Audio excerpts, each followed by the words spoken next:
Christianity is the white man's religion. If I have to hear that one more time, if you don't know this, Christians, I want you to listen to me because I'm going to give you something to fight with. That's one of the key arguments that you hear from so many people, typically black people that don't like Christianity. They'll say that Christianity is the white man's religion, saying that it was forced upon us, the transatlantic slave trade. May I suggest this truth to you?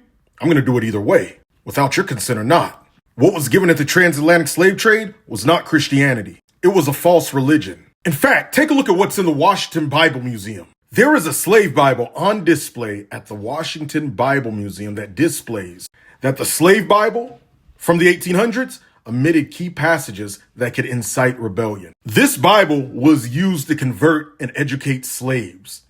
What's notable about this Bible is not just its rarity, but its content, or rather the lack of content. It excludes any portion of text that might inspire rebellion or liberation. In other words, whenever people whine about Christianity being the white man's religion, it was pushed off on us in the transatlantic slave trade, and they talk about the Bible, notice how they leave out telling you that it wasn't the actual Bible that we have today, that it was the Bible omitting key passages. So the Christianity that they would teach wasn't Christianity at all. So if you're going to talk about my Jesus, get it right. If you're going to talk about my Mashiach, my Yeshua, get them right. And you guys want to talk about the spirituality that was in Africa before the transatlantic slave trade?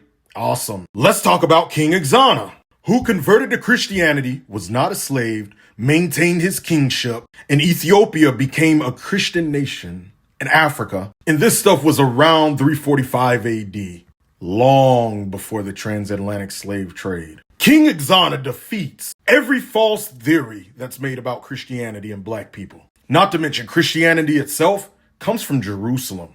It's a Middle Eastern religion. But the God of Christianity predates the world because he is the Word of God, Yeshua. So again, if you're going to talk about my God, get it right. If you guys want me to make more videos like this on apologetics, I will. I might do a class on it next month. Hit follow for more. Now, if you struggle understanding the Bible, we just put out the Hood Bible translation. This one's the Book of John. Proverbs is released as well. We don't replace the KJV. But for those that have trouble understanding it, underneath it, we put a Hood or an urban translation to help the adults and the youth. For example, in the KJV where it says, "Then cometh he to Simon Peter, and Peter saith unto him, Lord, dost thou wash my feet?" The Hood translation says, when he got to Peter, bro was like, "Hey, Lord, you really finna wash my feet?" We also have detailed commentary under each passage, breaking down the scriptures. This one's from Proverbs. Pause or read. To get yours, go to my profile page and click these story highlights, or click the link in my story or bio. If you go to my profile page on TikTok or YouTube, you click the ironiclearning.com link in my bio.